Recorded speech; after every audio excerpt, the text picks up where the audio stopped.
আসসালামু আলাইকুম রহমতুল্লাহ। আমরা চলে আসলাম দাখিল দশম শ্রেণীর আরবি প্রথম পত্রের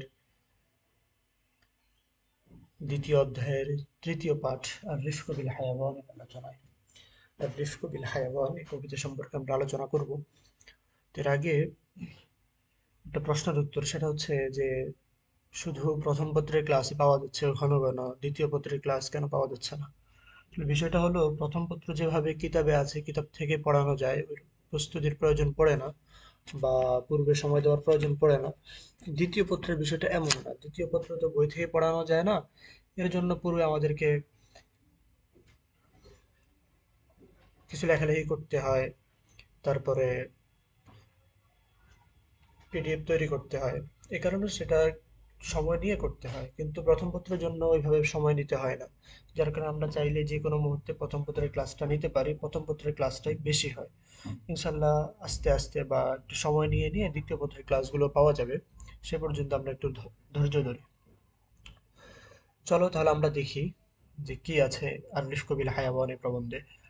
আর রিফকু বিল হায়াওয়ান, আদ-দারসু সালিস। আর রিফকু বিল হায়াওয়ান, রিফকুন কোমলতা, সহনশীলতা, দয়া। তো আর রিফকু বিল হায়াওয়ান, যার প্রতি দয়া করে, তার আগে আমাদেরকে বা এই সিলাটা ব্যবহার করতে হয়। যার প্রতি আমরা দয়া করব তার আগে বি এই সিলাটা বা এই হারফুল জরটা ব্যবহার করতে হয়। আর ফেয়ালের সাথে যে হারফুল জরগুলো ব্যবহার হয় এগুলোকে বলা হয় সিলা। ফেয়ালের সাথে যে হারফুল জরগুলো ব্যবহার হয় সেগুলোকে বলা হয় সিলা। তো আর রিফকু বিল হায়াওয়ান, এই বিটা হলো রিফকুনের সিলা। এই বিষয়ে আয়েশা রাদিয়াল্লাহু তাআলা আনহার খুব চমৎকার একটা হাদিস আছে। মা মিন শাইইন ফিহি রিফকুন ইল্লা জিনাহু, বা এই ধরনের যে কোনো কিছুতে যদি, এটা না, আবার এবার অর্থ ভিন্ন ছিল হাদিসের, যে কোনো কিছুর মধ্যে যদি কোমলতা থাকে, সহনশীলতা থাকে, তাহলে সেটাকে সুন্দর করে তোলে। কোনো কিছুর মধ্যে যদি কঠোরতা থাকে তাহলে সেটাকে অসুন্দর করে তোলে। তো আর রিফক বিল হায়াওয়ান, প্রাণীদের প্রতি দয়া। লেখক আমির শুআরা আহমদ শওকী। আমির শুআরা এটার বাংলায় বলা হয় কবি সম্রাট। আমির শুআরা বাংলা এটাকে কবি সম্রাট বলা হয়। তো আমির শুআরা আহমদ শওকী, নিচে কবি পরিচিতি দেওয়া আছে, আমরা একটু কবি পরিচিতি দেখি। আর একটু আমাকে জানাও যে সাউন্ড ঠিক আছে কিনা।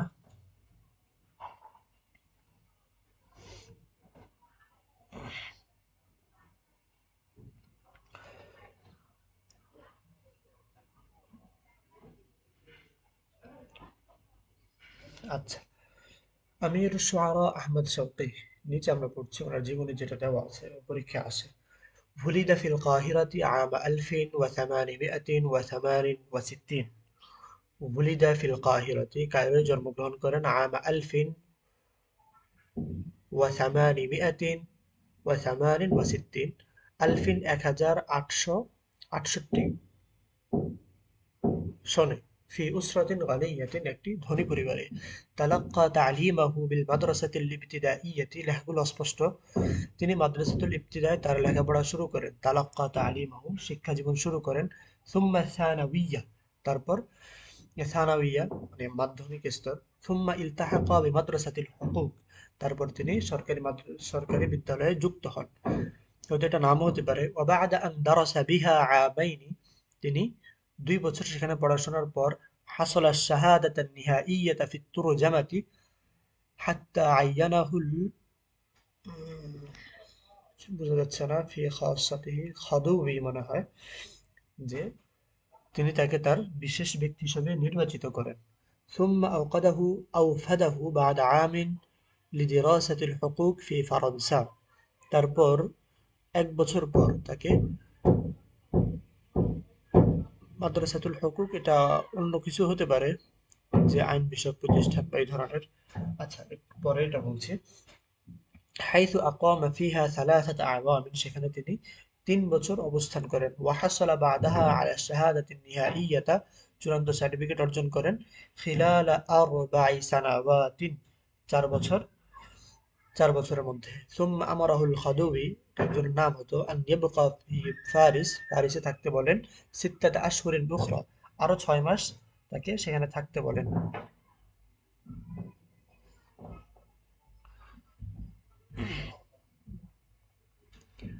للاطلاع على ثقافتها وفنونها ثقافত সংস্কৃতি ফনুন সেখানের জ্ঞান বিজ্ঞান সম্পর্কে ধারণা নেওয়ার জন্য তাকে আরো 3 বছর 6 মাস সেখানে থাকতে বলেন।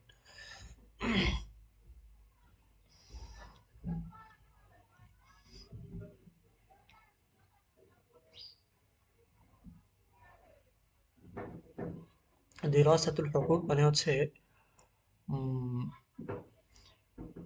আইন বিষয়ক প্রতিষ্ঠান। আইন বিষয়ক প্রতিষ্ঠান এটাকে বলা হয় মাদ্রাসাতুল হুকুক। ঠিক আছে, ল স্কুল বলে।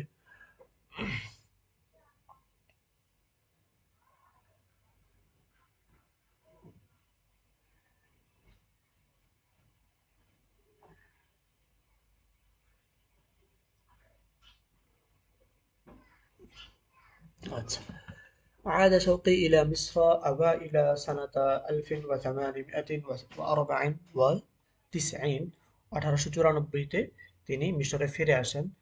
وعين موظفا كبيرا في قصر الخدوبي خدوবির প্রাসাদে বা সেখানে তিনি একজন কর্মকর্তা হিসেবে নিযুক্ত হন। حيث أمضى 20 سنة في هذه الوظيفة এই চাকরি তিনি আমদা 20 سنة 20 বছর এখানে অতিবাহিত করেন, 20 বছর এখানে অতিবাহিত করেন।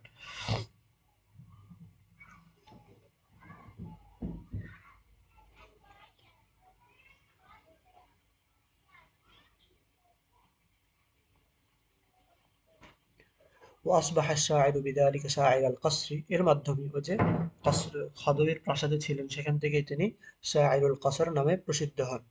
ففاه الإنجليز إلى الأندلس سنة আচ্ছা, শব্দটা বোঝা যাচ্ছে না, লেখাটা একদম পুরো অস্পষ্ট, বাকিটা থাকুক। আমাদের মূল টেক্সটে যাই। আল হায়াওয়ানু খালকুন, প্রাণী আল্লাহর সৃষ্টি। আল হায়াওয়ানু খালকুন, প্রাণী আল্লাহর সৃষ্টি।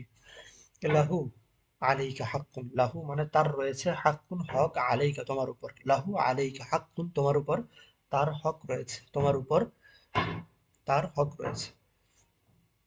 সাখরাহুল্লাহু লাকা, আল্লাহ তাকে তোমার বশীভূত করেছেন, তোমার অধীন করেছেন। সাখরাহুল্লাহু লাকা, আল্লাহ তাকে তোমার অধীন করেছেন।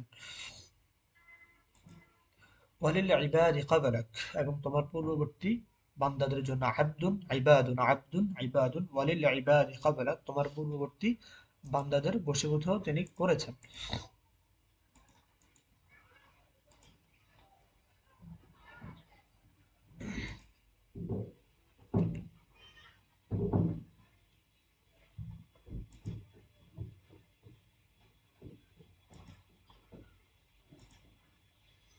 আচ্ছা, হামুলাতুল আসকাল, যা বোঝা বহন করে। হামুলাতুল আসকাল বোঝা, সিকালুন এর জমা, আসকাল হামুলাতুন যেটা বোঝা বহন করে।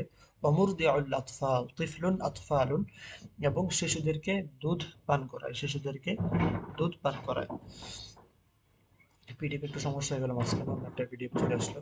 আচ্ছা, ওয়ামুতআইমুল জামাআতি, লোকদেরকে আহারের ব্যবস্থা করো। মুতআইমুন, আতআমা ইউতআইমু মানে কাউকে খাওয়ানো, মুতআইমুন যে খাওয়ায়, ওয়ামুতআইমুল জামাআতি তার লোকদেরকে খাওয়ায়, মানে ওই যে আমরা পশুর গোশত খাই, ঠিক আছে, প্রাণীর গোশত খাই, সেটাই বললো ওয়ামুতআইমুল জামাআ, তা লোকদের আহার। ওয়াখাদিমুজ জিরাআ, ফসলের সেবক। ওয়াখাদিমুজ জিরাআ, এই পশু দিয়ে তো আমরা হাল চাষ করি না, কারণে বললো ওয়াখাদিমুজ জিরাআ, ফসলের সেবক।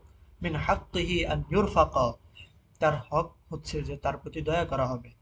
রফাকা ইয়ারফুক, কারোর প্রতি দয়াশীল হওয়া। মিন হাক্কিহি আন ইউরফাকা বিহি, বাটা এটা আসলে আন ইউরফাকা এর সাথে তার হক হচ্ছে যে তার প্রতি দয়া করা হবে। ও আল্লাহ ইউরহিকা, তাকে কষ্ট দেওয়া হবে না। ও আল্লাহ ইউরহাকা হলে সুন্দর, আগে দুইটাই মাজহুল, তাকে কষ্ট দেওয়া হবে না। একটা মারুফ একটা মাজহুল হলে তো আবার ফাইল খুঁজতে হয়। In Kalla, Kalla I Taiba, কাল্লা এর সমার্থক শব্দ কি তাইবা। ইন কাল্লা, যদি সে ক্লান্তি হয়, দাহু তাকে ছেড়ে দাও। ইয়াস্তারিহ, সে বিশ্রাম করুক। ইন কাল্লা দাহু ইয়াস্তারিহ, যদি সে ক্লান্ত হয় তাকে ছেড়ে দাও, সে বিশ্রাম করুক। ওয়াদাবিহি, তার চিকিৎসা করো। ইদা জুরেহ, ওয়াদাবিহি ইদা জুরেহ, তার চিকিৎসা করো। ইদা জুরেহ, যদি সে আঘাতপ্রাপ্ত হয়, জখম হয়। ওয়ালা ইয়াজা ফি দারিক, যা ইয়াজু ক্ষুধার্ত হওয়া। ওয়ালা ইয়াজা ফি দারিক, সে যেন তোমার বাড়িতে ক্ষুধার্ত না থাকে। আও ইয়াজমা ফি জিওয়ারিক, তোমার আশ্রয়ে যেন সে পিপাসার্ত না হয়। জমিআ ইয়াজমাউ পিপাসার্থ হওয়া, আও ইয়াজমা এই লা ইয়াজমার উদ্দেশ্য, ওয়ালা ইয়াজমা ফি জিওয়ারিক সে যেন তোমার আশ্রয়ে পিপাসার্থ না হয়। বাহিমাতুন মিসকিনুন এক অসহায় প্রাণী, বাহিমাতুন মিসকিনুন এক অসহায় প্রাণী। ইয়েশকু সে তো তার অভিযোগ করে, ইয়েশকু সে অভিযোগ করে, ওয়ালা ইউবিনু কিন্তু স্পষ্ট করে বলতে পারে না। ইয়েশকু সে অভিযোগ করে, তার যে কষ্ট হয় সেটা সে বলে, ফালা ইউবিনু কিন্তু সেটা স্পষ্ট করে বলতে পারে না। আচ্ছা, বোঝা যাচ্ছে কিনা কথাগুলো, নাকি একটু তাড়াহুড়া হয়ে যাচ্ছে? স্পষ্ট বোঝা যাচ্ছে না তাড়াহুড়া হয়ে যাচ্ছে? লিসানুহু মাকতুউন তার জিহ্বা কর্তিত, মানে অকেজো। তার তো, মানুষ তো জিহ্বা থাকলে বা তার ভাষা অকেজো, মানুষ তো জিহ্বা ঠিক মতো থাকলেই কথা বলতে পারে, কিন্তু প্রাণী তো কথা বলতে পারে না। সেটাই বললো, সে কথা বলতে পারে না মানে হচ্ছে তার জিহ্বা অকেজো, কর্তিত। কত আয়াক্তাউ থেকে মাকতুউন যেটা কাটা হয়েছে।